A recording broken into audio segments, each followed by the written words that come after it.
Even though it may not have been taken that seriously at times, the European Masters seemed to portray Mark Selby as the player to beat this season, a tournament where the next generation of snooker player was still underperforming until of course the point where they weren't. But there was also some good snooker as well as a few great shots. So here's the best shots from the European Masters and a reminder of what actually happened. As well as looking at how the event unfolded, we're also going to be looking for the shot of the tournament. To do this, I've assembled some of the best shots I can find, although there's a good chance I've probably missed something. And to find out how difficult each shot is to play, I'm going to try to recreate them as accurately as possible, in the fewest possible attempts. So let's get started. Sometimes finishing the wrong side of the blue can make things harder, but that wasn't going to stop Ronnie here from playing an aggressive shot. This is a difficult but fairly standard shot you have to learn as a snooker player because it's probably the easiest way to split the reds from the wrong side of the blue. This shot requires a moderate amount of side, and the amateur mistake is to play it with too much or too little. Which of course I got wrong straight away here, though fascinatingly I did manage to pot the blue, cannon the black and finish on a red. Technically I'm in perfect position there. Even though this was technically all I was trying to do, I wasn't happy with it, so I went back to making some amateur mistakes, before nearly getting the shot right and finishing on the red, which would make it successful so long as I actually potted the red. Normally I'd expected to get a shot like this right first or second attempt, so it was time to get it right. From here I was able to open the reds up further and leave myself in a great position. It didn't go so well for Ronnie however, who ended up losing the frame and match to new professional Aaron Hill, which might mark a turning point for the next generation of snooker players.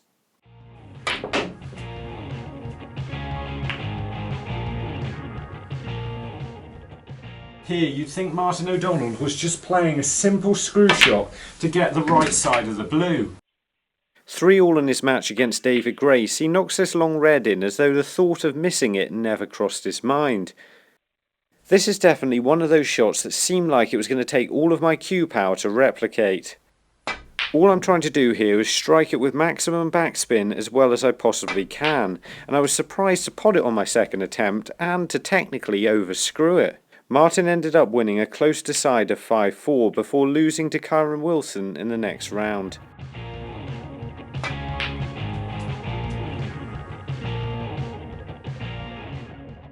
Mark King now playing what was probably the best snooker of the tournament. This is one of those shots where if you get the cue ball anywhere near the brown it'll be a good safety shot, but actually getting the snooker requires a lot of accuracy and touch. I decided to play this with a small amount of right hand side. I don't know if this was a good or bad idea, but it meant I didn't have to get so close to the jaws of the top pocket to get the snooker, although striking the red accurately from this distance wasn't anywhere near so easy. To start off with, I was actually getting fairly close, but then I began to play the shot so badly I actually went in off and managed to fluke the red somehow. I then thought about catching the red slightly thicker plain ball and just negotiating the jaws of the top pocket, but Mark seemed to play it with side spin, so to recreate his shot accurately I just kept going with this. I knew I was going to get the shot right eventually, it was just a case of how long it was going to take, and when I finally did get it I was pretty happy with the result. Unfortunately for Mark, it didn't help him win the match or even the frame, as he ended up losing out 5-2 to Tom Ford.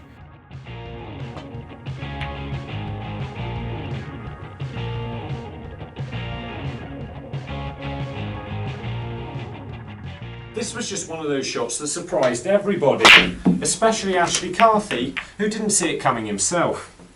Wasn't meant to do that. He could only see one side of the red here past the brown, and when he played it I thought that's impressive because I wouldn't have even thought about cutting it into the opposite corner. But as it turned out, neither did he, as after the red went in he put his hand up to apologise. Even though this was a shot he didn't play deliberately, this was still a little bit unusual and something I definitely wanted to try. Fairly early on, however, I encountered a problem. Now, I'm not saying I would have potted all of these shots, but it did get a little bit annoying when the cue ball kept getting cannoned back into the path of the red. Not only did I have to pot this shot, I had to avoid the cannon on both the black and the red with the cue ball to make sure I got it. I started to wonder if this shot was even possible due to the difference in speed between the tables, in particular the difference in speed between the cushions. And the more I thought about it, the further I ended up missing the red by, until eventually I hit it right and somehow just managed to avoid the red with the cue ball. This could have been a vital fluke for Ashley, as he ended up narrowly beating Jimmy Robertson by 5 frames to 4 in this match.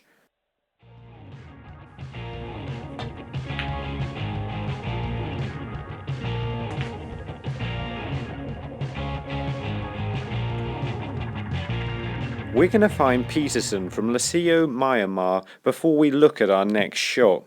Chang Bingyu needing the last red to draw his match level with Stephen Maguire. As Chang needed both the yellow and the red, he managed to leave himself the perfect angle on the black to cannon them out, although this shot can easily go wrong because you could quite simply snooker yourself behind the yellow. To avoid this, you ideally need to strike the red first fairly full at a firm enough pace to avoid snookering yourself. My first attempt was close, but I blocked the pocket. On my second attempt I forgot how to pot the black, and on the third I pretty much played the shot spot on but just didn't quite manage to get the cue ball far enough out into the table. On my fourth attempt I managed to leave myself a shot, not quite in the same way as Chang did, but I was happy enough with it. Even though he won the frame, he still ended up losing to Stephen Maguire by 5 frames to 3.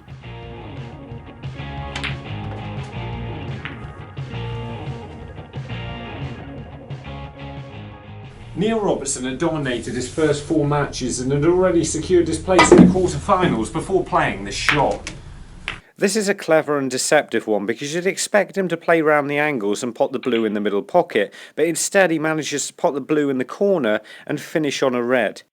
You are relying on getting a fairly favourable split on this shot, but getting into the reds in the first place is still a challenge. It requires a lot of backspin and side spin, which makes potting the blue a little bit more difficult. My first attempt went well, I just didn't quite get the right split, but after that I was struggling to pot the blue. Remember, I've got to end up on a red I can pot, and after my 6th shot I managed to leave myself an outside chance into a corner pocket. Unfortunately, I just rattled it and didn't quite pot the ball. This was a lot harder than I thought it was going to be, taking me a full 9 attempts before I got it right, and even then I left myself a fairly challenging pot into the middle pocket, which fortunately I managed to get.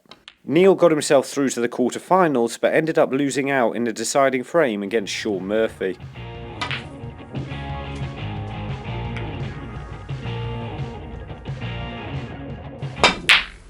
Screwing back into bolt proved a popular concept in this tournament, and Shaun Murphy wasn't going to be left out. Shaun went 5-1 down against Mark Selby in the semi-final, but a comeback looked on, especially when he was cueing the ball this well. A year or so ago, I would have struggled to screw back much past the blue, but now I'm fairly confident that I'm going to be able to get the cue ball somewhere near where Shaun did. And after my first couple of shots, it was clear I now had the cue power to screw back far enough. I just had to manage to pot the ball, and I was really happy to get this after just 3 attempts. Shaun, however, was unable to convert this chance and ended up losing the match in the very same frame.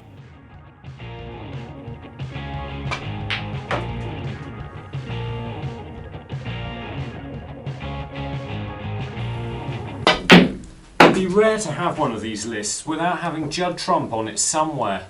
Having just developed the last red, he ended up out of position and had to screw the green round 3 cushions to finish in position on it. This one genuinely is going to need all of my cue power, as I've got to screw it back as much as possible with as much side spin as possible to get it as close to the brown as I can. I potted my first shot but didn't get the cue ball anywhere near position, and on my 4th attempt I hit it as hard as I possibly could, and I realised this was the best I was going to be able to do.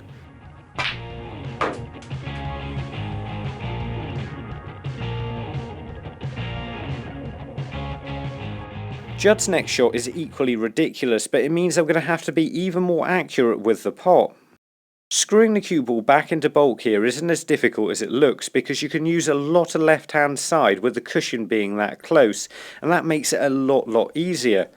What definitely isn't easy is potting a red down the cushion like this at probably full power with as much backspin and left hand side as you can physically get on the cue ball.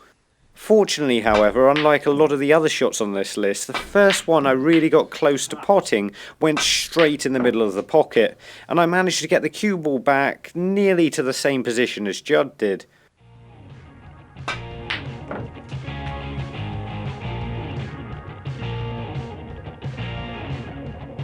And we'll find out how Judd got on in this tournament after we find Brett from Milton Haven in Wales. Martin Gould was really on form in this tournament with impressive wins against John Higgins and Yang Bingyu before coming up against Judd Trump. Martin was playing really confidently, as you can see with this deceptively tricky red. Not only does he manage to pot the red into the middle pocket here, he also manages to cannon the pink into a potable position. Fine. I really thought I had a chance of getting this first time, but unfortunately what made this shot really difficult was setting it up in the right place so you cannon the pink but also miss the black while potting the red. But I probably didn't have all the balls in the right place until my fourth attempt, where I managed to pot the red, cannon the pink and finish in position on it.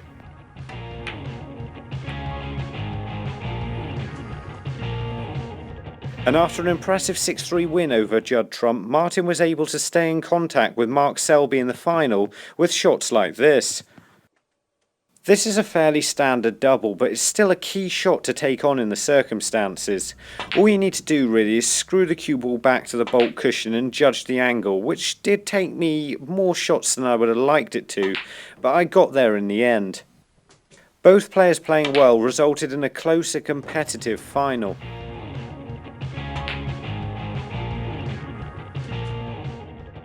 In the end, Martin Gould wasn't quite good enough to beat an in-form Mark Selby, and it's shots like this that explain why. Over the last few tournaments, Mark has definitely been getting back to his best, and if he carries this on, there's a good chance he'll retain his spot as the #1 player in the world. Although this isn't as difficult as Judd's shot from earlier, this is still the furthest I've got to screw back of all the shots on this list. The cue ball's at the back of the D and the red's about level with the pink spot, so I wasn't 100% confident I was going to be able to screw back far enough, but after just a few attempts it was clear I definitely had the cue power to do this. And I was pleased with how well I was cueing to be able to get it in just 4 attempts, because a few months ago this would have taken me a lot longer. Mark proved too strong in the deciding frame to take the title against Martin Gould.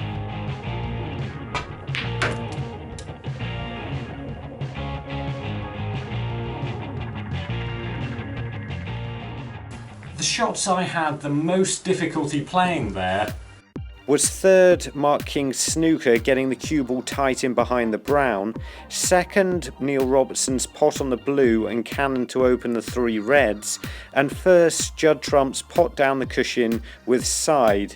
These were the hardest shots for me to play, but they weren't necessarily the best shot or shot of the championships, depending on the situation they were played in.